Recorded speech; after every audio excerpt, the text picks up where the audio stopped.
بسم اللہ الرحمن الرحیم۔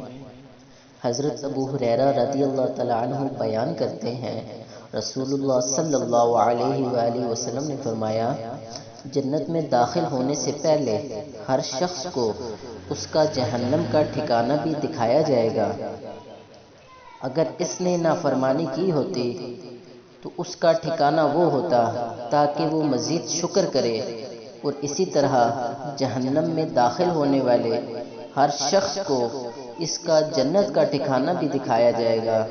اگر اس نے اچھے عمل کیے ہوتے تو اس کا ٹھکانہ یہ ہوتا تاکہ وہ اس کے لیے حسرت و افسوس کا باعث ہو۔ حضرت ابن عمر رضی اللہ تعالیٰ عنہ بیان کرتے ہیں، رسول اللہ صلی اللہ علیہ وآلہ وسلم نے فرمایا، جب جنتی جنت میں اور جہنمی جہنم میں چلے جائیں گے تو موت کو لایا جائے گا اور اسے جنت و جہنم کے درمیان کھڑا کر دیا جائے گا، پھر اسے ذبح کر دیا جائے گا۔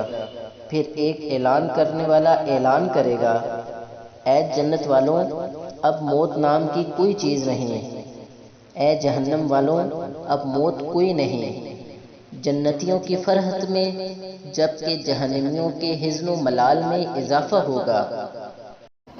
اللہ تعالی ہمیں حدیث سننے اور اس پر عمل کرنے کی توفیق عطا فرمائے۔ آپ سب سے گزارش ہے کہ میرے چینل کو سبسکرائب کریں تاکہ ہر آنے والی اچھی ویڈیو آپ کو بآسانی اور پہلے مل سکے۔ شکریہ۔